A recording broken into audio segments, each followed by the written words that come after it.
I've played a lot of Pokemon ROM hacks. Some good, some average, and a few that left me feeling quite disappointed. So I decided it would be fun to rank them all in a tier list. But just like my fan game version of this video, I'll be adding a very important rule. Like the title suggests, this list will only cover hacks that are completed. This is mainly because I feel it's a bit unfair to rank something that will likely be better in a future release. But if you're disappointed that one of your favorites won't be here because of that rule, then don't worry, because I'll definitely be making more ROM hack and fan game tier lists in the future. So be sure to subscribe to not miss any of those. Going over the tiers real quick, first we have the double S tier. These are my absolute favorite hacks, ones I can replay an infinite number of times and still feel engaged with them. And yes, like my fan game tier list, this video will be mostly opinionated. Next is the regular S tier.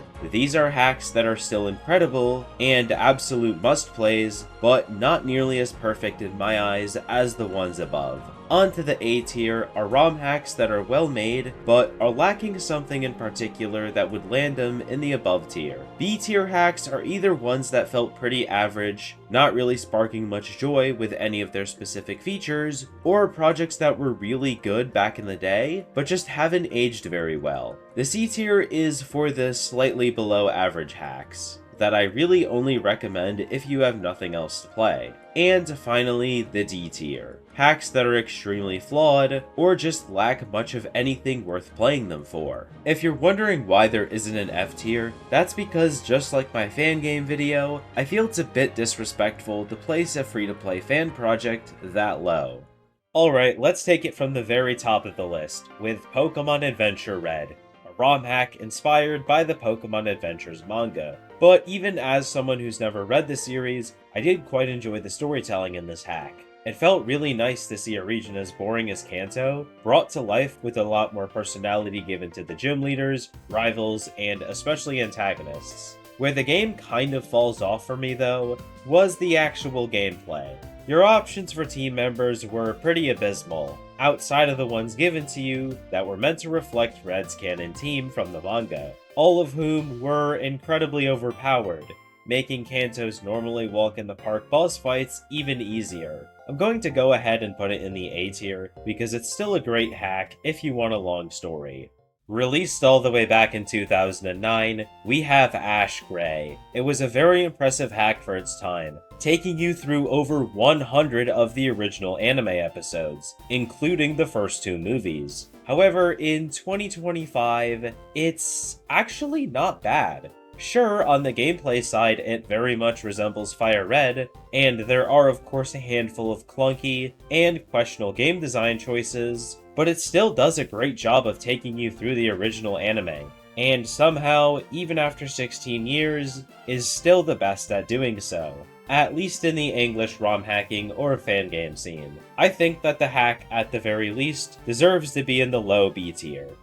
Next up is Azure Horizons, a hack originally released in 2008. Now, you might be expecting something that old to be an immediate, bottom-of-the-barrel, bug-infested experience. Well, likely thanks to its many unofficial updates, it's actually much more than that. The story is very simple, playing as a brand new trainer tasked with taking on the Pokemon League, but the world is enhanced using a mixture of custom and official tiles, and includes Pokemon and battle mechanics up to the 4th generation. It's honestly pretty basic, but with its overall lack of bugs and casual-friendly experience, I'm going to put it in the B tier. Alright, we have our first Drayano hack on the list, which if you didn't know, is a well-respected and veteran ROM hacker who's created some of the greatest enhancement hacks. Released all the way back in 2011, Glazed Black and Volt White were very impressive hacks for their time, making all 649 Pokemon available, giving them new buffs and learnable moves, and of course increasing the game's difficulty across the board. But from both a normal playthrough and Nuzlocke perspective, I think this is probably the most unbalanced hack he's ever created. A lot of the battles can be very punishing, and EXP gain can feel quite slow at times, disallowing you to maintain more than 6 Pokemon without rare candy cheats. It's still a great ROM hack, and for the original Unova games, it hasn't really been dethroned, so I am going to be putting it in the A tier. Assisted by the same developer though, is Blaze Black and Volt White 2 Redux. Now, there are original sequel enhancements primarily developed by Drayano, but I don't think they're worth mentioning, as they have the same issues as the originals, and what I'm about to tell you will probably make you choose these ones anyways. Of course, you get the expected difficulty hack features, like every Pokemon available, buffs to all of them, and increased difficulty. But unlike the previous 2 versions, it also offers a modified storyline, with more of Unova's original characters allowed into the spotlight. More importantly though, is both the fairy type and moves from future generations. It's ridiculously impressive for a Generation 5 hack, and with so many features I don't have the time to dive into, I think it definitely belongs in the S tier.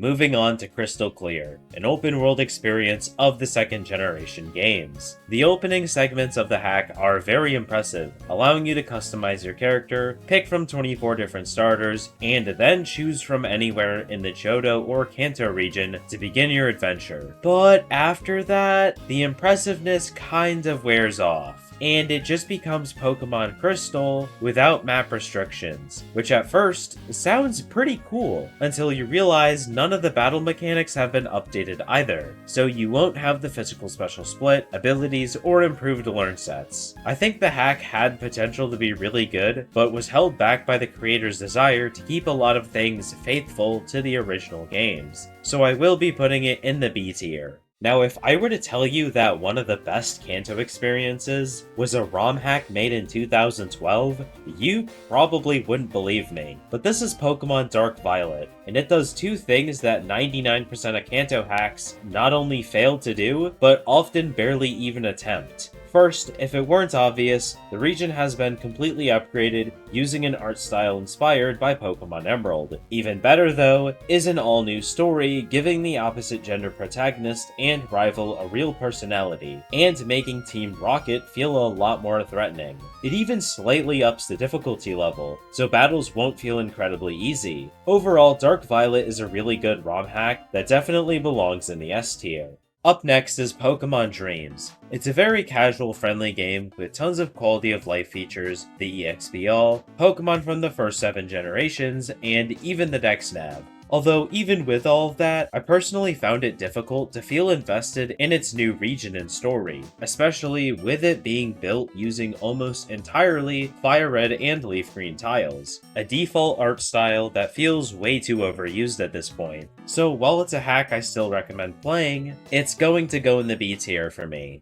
Elite Redux, the ROM hack that basically flips battles as you know them upside down, with tons of new forms, mega evolutions, moves, and most importantly, every Pokemon having access to multiple new abilities, and having them all active at the same time. But as cool as that sounds, I personally don't feel I've enjoyed it as much as most of the community has, and have also always felt overwhelmed by its sheer number of features each time I try to. It's still a very cool game, but to me, I can't bring myself to put it any higher than the A tier. Up next is another hack that I feel I wasn't able to enjoy as much as most of the community has, and that's Emerald Rogue. You see, I don't think the game is flawed in much of any way. It's very fun, fast-paced, and for a ROM hack, it's incredibly impressive on a technical level. But personally, I just find it difficult to feel invested in a Pokemon game without a region to explore or a story to properly progress through. So again, it will be going in the A tier.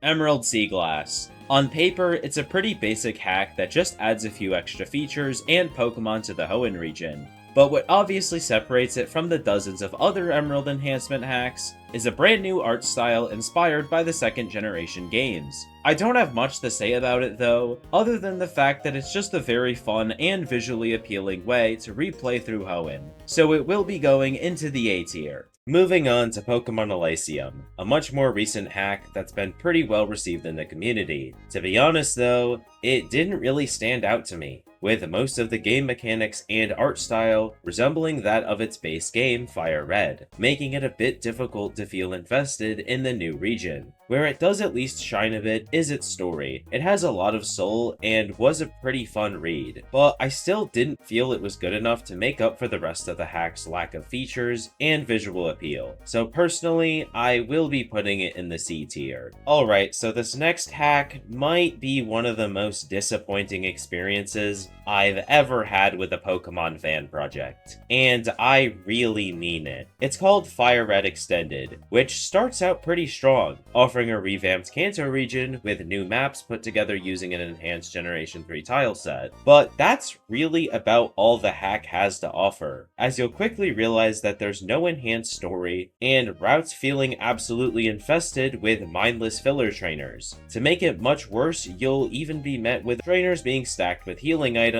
and evasion raising moves gaining priority. The concept has a lot of potential, but it's just ruined by dozens of bad game design choices. It'll unfortunately be going in the D tier, and it's quite literally the only hack on this list I recommend staying away from.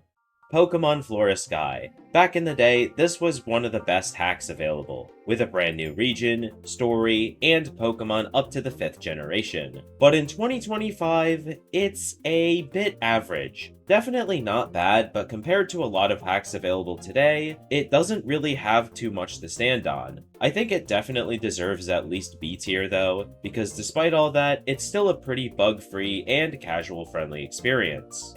Pokemon Gaia. Another hack I'm sure many of you have heard of and even played before, but it's also one that I'm probably going to be slammed for my opinions about. You see, I think Gaia is a really well-made ROM hack with a lot of polish, but I also think it's very simple. A little too simple. Very traditional story, very grounded difficulty, no Fakemon or regional forms, and a pretty big lack of unique art style choices. Any of those on their own, no big deal, but combined all together, I just can't see myself putting it above A tier. Like I said before, I still think it's a really well-made hack that's definitely worth a try if you for some reason haven't already. Now, this is the part of the video where I feel I'm going to get flamed in the comments for contradicting myself. Because Pokemon Glazed is one of my favorite Pokemon ROM hacks of all time, which on its own is a pretty fine statement to make. But what could possibly make this game so good that I'm placing it 2 tiers above Gaia, despite it also having pretty basic writing and a pretty grounded difficulty level? Well, the first two would be the combination of its biome diversity and Pokemon variety. In Glazed, you'll venture through a grassy forest, a swamp, an abandoned power plant, and a haunted island, all before facing the second gym leader. And as you might have guessed, the combination of all those different areas provides you with a plethora of options for team members, making even your multiple playthroughs of the game feel unique, not to mention just how different each of the towns feel from each other thanks to the use of an actual unofficial tile set. With all that combined, the game feels very smooth and very fun to play through no matter how many times I've completed it in the past. Oh, and if it couldn't get any better, you also have the entire Johto region and 4 extra islands as post-game content. Like I said before, one of my favorite ROM hacks of all time, and thanks to its many recent updates, I think it definitely belongs in the double S tier for me. Light Platinum, back in the day, was the holy grail of Pokemon ROM hacks. With a new story, a beautiful new region, and Pokemon up to the 5th generation, which in 2012 was a pretty big deal. But 13 years later, and after playing dozens upon dozens of newer Pokemon fan projects, its many flaws really stand out. First and foremost, the writing is very bland. Like, really bland. Which wouldn't be a problem if this were a grounded and traditional Pokemon story, but in a game with like 10 different rivals, and nearly every legendary being present in the main plot, every story event just felt like a huge chore. The game is also very easy. Despite how unbalanced the level curve can feel at times, you can practically just mash the A button through every fight in the game with a full team of overpowered gift Pokemon. Finally, there's also a huge lack of modern mechanics or quality of life. So no fairy type, no physical special split, and no EXP all. So yeah, it was really good 10 years ago, but in 2025, it's just aged very poorly. I'll be putting it in the B tier, because I still think with its pretty maps and huge Pokemon variety, there are still some things you can enjoy about the game. Liquid Crystal, one of the many fan-made Johto remakes of the early 2010s, and another ROM hack that was held in very high regard during its time of release. But in 2025, I don't think it holds up very well, and that's for two reasons. The first being a plethora of bad game design choices, with a consistently shifting level curve, and many NPCs having pretty repetitive teams. The second would just be a lack of modern mechanics, like the physical special split, infinite TMs, or a decent battle AI. Most of these issues can be chalked up to the hack being really old, but I still can't see myself putting it any higher than C tier. Super Mariomon. Created by a team of talented ROM hackers and spriters, all funded by the streamer AlphaRad. It's honestly one of the most, if not the most, polished Pokemon ROM hacks I've ever played. The overworld looked incredible, and the Pokemon balance, variety, and sprite work had so much attention given to it. But the factor of Mariomon I feel I really need to praise is that it actually felt like a proper crossover hack, rather than many of the ones we've had in the past, where characters of a series were just added into Fire Red or Emerald as Pokemon or important bosses. The world actually feels connected to the Mario universe, and best of all, you even get a ton of modern quality of life, like the EXP All and a free mover learner. It's one of the best Pokemon ROM hacks ever made, and it's easily a double S tier. So, I'm kind of going to break the alphabetical order real quick, as these four hacks all share the same creator, and those are Victory Fire, Resolute, Mega Power, and Nameless. Starting with the first three, I kind of have the same thing to say about each of them, taking place in a brand new region with the goal of collecting 8 gym badges. The third has a bit of a twist, but they all share similar progression systems, and as innocent as that sounds, there are two flaws the first three share that seriously impacted my ability to enjoy them. First, the writing is just really bad. It felt like I was reading a summary of a story, then, well, an actual story, as every action that played out was explained to you like you were 5. Secondly, the balance. After like the first 2 gyms, enemies start to quickly overlevel you, practically forcing you to cheat in rare candies to finish the hacks. But okay, these hacks are both over a decade old, and were all released only a year after the last, so despite their flaws, I am still somewhat impressed by their existence. But when the developer actually gave themselves time to develop the 4th installment in the series, it wasn't much better. The writing had definitely improved, but in a weird way where every interaction felt like 5 walls of text being shoved in your face. And oh yeah, the level curve still sucked. To be honest, I don't think these are bad hacks, as I didn't hate playing through all 4 of them for a video, but I also think they're a product of their time, and definitely belong in the C tier.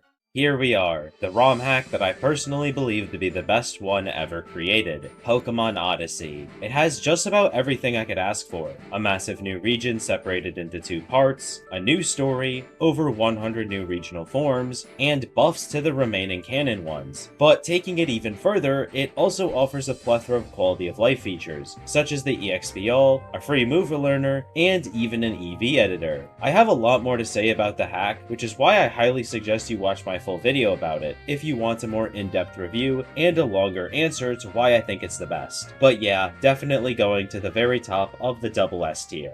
Pokemon Pisces, a ROM hack set in a very altered version of Hoenn, with over 150 new Pokemon. It's a hack I had my eyes on for a while, and when it finally released, I gotta be honest, I didn't enjoy it nearly as much as I thought I would.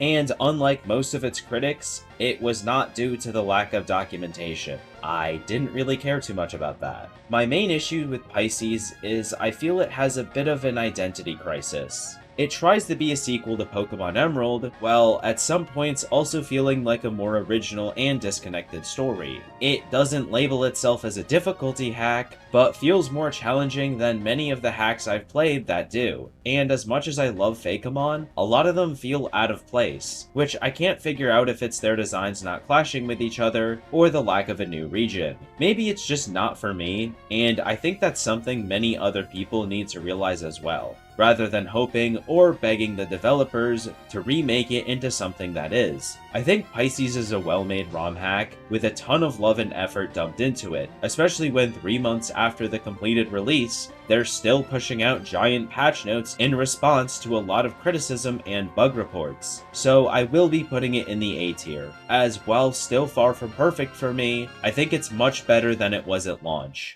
Coming in with another big one, Pokemon Prism, a widely praised hack for both its insane amount of content and list of innovative features. For a project released in 2016, it was incredibly impressive, and 9 years later, I think it's still pretty good, especially since its new development team has been polishing the game with updates even up to just last year. Although there also isn't too much to the hack that really stood out to me, mostly because I don't really get the GBC overworld appeal, but also because I feel that after a certain point, the game kind of just turns into a monotonous boss rush across its massive world with over 20 gym badges. So Prism will be going in the A tier. A good hack, but very far from one of my favorites. Polished Crystal, easily the best the Johto region has ever looked on the Game Boy Color, with tons of enhancements and, well, polish to its overworld, in-battle visuals, and even various other menus. But even outside of graphics, the hack also has a ton of modern updates to Pokemon, like their learn sets, stats, and even the inclusion of abilities. I think it's one of the best ways to enjoy the Generation 2 games, so I will be putting it in the A tier. Alright, this one's probably gonna set a lot of people off.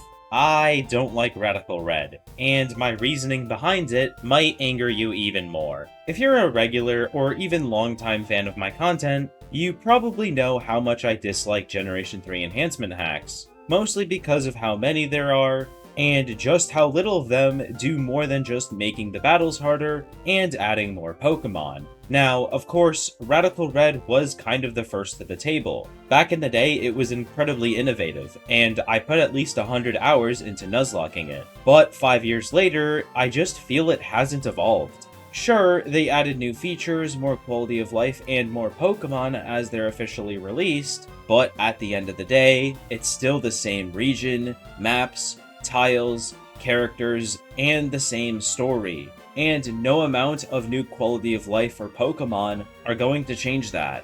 You can argue that people don't play for everything I described, and that's fair. But it still exists, and you have to play through all of it to get to the actual worthwhile content, being the fun boss battles and huge Pokemon variety. At the end of the day, it doesn't bother me too much, and I don't expect the hack to ever change in that way. But I will be putting it in the B tier. So I'll be grouping the next two hacks, being Recharged Emerald and Recharged Yellow, together, as they are made by the same person. But hold on, you just watched me burn Radical Red at the stake for being an enhancement hack with the same story and region, and now I'm about to praise these two, that also have the same story and region. So, what gives? Well, the main thing I feel separates the Recharge series from every other GBA enhancement hack is the fact that they not only try to enhance other aspects of the game outside of the battles, but also keep the games true to what they are, rather than pile on 4 dozen quality of life features and call it a day. Of course, as much as the creator tries to keep the hack simple, there are still some options to make the experiences smoother, like greatly increased experience gain and optional level caps to go with it. Not to mention, they just feel so charming to play, with enhanced UIs, Pokemon sprites, and even following Pokemon. They definitely belong in the A tier, as I seriously believe they're one of the best ways to replay the GBA games. Renegade Platinum. Out of every difficulty hack I've ever played, this is the one that stood out to me the most. And it didn't do so with some crazy new features or ridiculously hard fights. Rather, a balanced experience that gives both you and your opponent a ton of tools to enhance the Pokemon battles. As you'd expect, every Pokemon has been buffed, and every opponent has had their teams upgraded. But like I said before, they aren't impossibly difficult, as I felt I could clear about 95% of the fights with just a balanced team of 6. I have a lot more I'd like to say about it, as not only do I feel it's Drayano's best ROM hack, but arguably the best difficulty hack ever made, so I will eventually be making a full video on it. But until then, Renegade Platinum will be going into the double S tier. Moving on to Fire Red Rocket Edition. Despite its ordinary look, the hack offers an incredibly unique experience, and that's for two reasons. The first would obviously be the catching mechanic.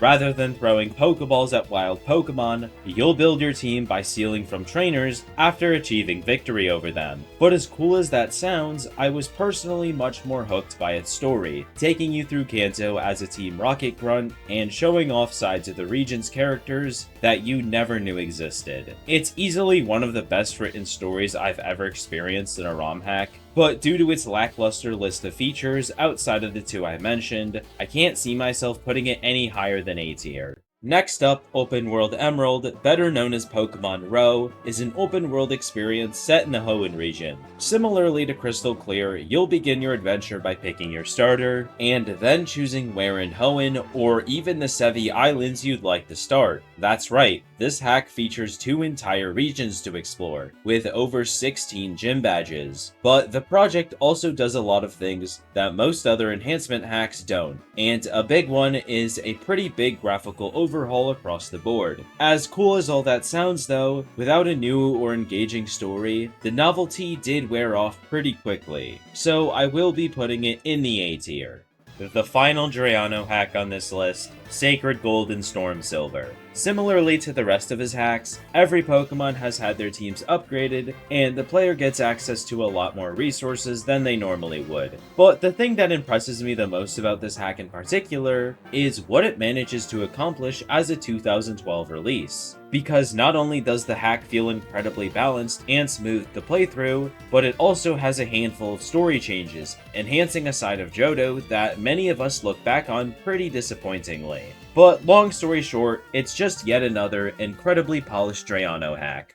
But another Johto hack I seriously enjoyed would be Scorched Silver. And unlike the others on this list, this one has a much bigger focus on storytelling. Taking place 20 years after the events of Gold and Silver, you'll meet many new and many familiar characters, as well as a new evil team centered around the legendary Pokemon Ho-Oh. But outside of the story, the overworld has been greatly enhanced using a tileset inspired by Pokemon Emerald. And if it couldn't get any better, Pokemon from the first 8 generations are available to capture, and thanks to the addition of many new routes and towns, they don't feel crammed into each area. Definitely one of the best Pokemon ROM hacks ever made, and another easy S tier.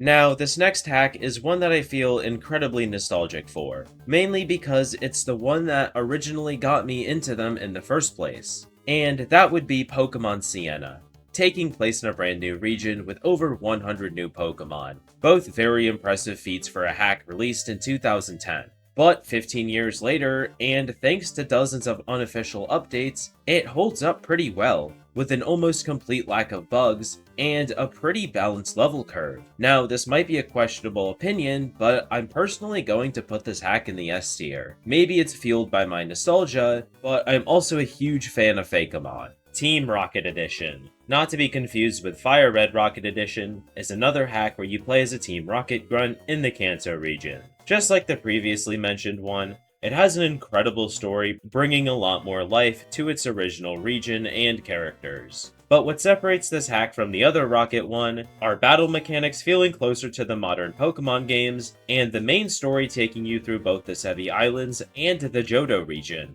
So, just like the last one, it's going to go in the S tier. The only improvement I could possibly ask for is the region having its visuals improved on to match the quality of the story changes. Pokemon Snakewood. It's like, what if Pokemon had zombies? Except, not really, and instead tells a very weird, messy, and kind of confusing story about a bunch of different things. And unlike most older hacks on this list, Snakewood has received almost 0 unofficial updates, meaning the game lacks any sort of quality of life features that weren't in Ruby and Sapphire. I'm going to put it at the bottom of C tier because I still don't feel it has enough wrong with it to belong long indeed. But if you have any interest in it, you'd probably have a lot more fun playing the unofficial remake or watching the 2-hour video essay on it. Up next, The Pit. It's another roguelike hack that I conveniently share the same opinions about as Emerald Rogue. It's very fun, fast-paced, and has a ton of replayability. But due to the lack of a new region or story, I will be putting it in the A tier, as I can't bring myself to stay engaged for more than 30 minutes at a time. Pokemon Unbound, the ROM hack that many people consider to be the best of all time. And looking at its list of features, it's no surprise it's held in such high regard, with tons of gameplay customization options, a huge new region to explore, battle gimmicks like Mega Evolution and Dynamax, tons of minigames, and so much more. To be honest, it's a hack everyone's heard of, so I don't have much to say that hasn't been said before. The only thing I think Unbound lacks is a good story, as I feel its plot doesn't play out any differently from the dozens of more basic ROM hacks I've played in the past. But it still deserves to be in the double S tier, right behind Odyssey. And finally, Vega, an originally Japanese ROM hack with a brand new region and 180 original Pokemon. Now, ranking this hack is going to be a bit difficult, because regular Vega kinda sucks. The level curve is atrocious, and the early game variety for new Pokemon is pretty abysmal. However, there's actually an unofficial update to it, called Vega Fairy EX, that fixes nearly all of its problems, and even adds Pokemon, battle, and menu UIs from the developer's newer and still unfinished games, Procyon and Deneb. So while it might sound unfair for me to choose an unofficial modification over the original, it turns this super unbalanced, very unfun, and incredibly tedious B-tier ROM hack into a visually stunning, yet still quite challenging experience, with even more new Pokemon than the originals. So to me, it definitely belongs in the double S tier. So after all that, seeing me rank these 40 ROM hacks, you might be curious or even confused by what I need to enjoy one. Well, first of all, I just can't stand Fire Red or Emerald difficulty hacks. It feels like everything you can do with them has been done before, and with how little actually modify the region and story, I pretty much lose all motivation to keep playing the second I step outside my house or moving truck and see the same looking starting town I've seen dozens of times. Other than that, like I said in my fan game tier list video, I just like each aspect of the hack feeling tended to. No matter how fun the battles might be, or how much quality of life is offered, if the story and region is identical to, or not much different than the Generation 3 games, I just can't stay interested. But at the end of the day, I also understand that not everything is meant for everyone, and I think that's something that keeps new hacks feeling different and interesting. Anyways, I hope you enjoyed this video, and if you feel like some hacks were missing from this list, that's because there were a lot I just barely dipped my feet into that I didn't think would be fair to include with how little I know about them. And in the future, I'll also be covering a lot of older hacks that I never got the chance to play, like the Dark Rising and Vitro series. So make sure you subscribe to not miss those. Once again, thank you for watching, thank you to my channel members for their continued support, and have a nice rest of your day.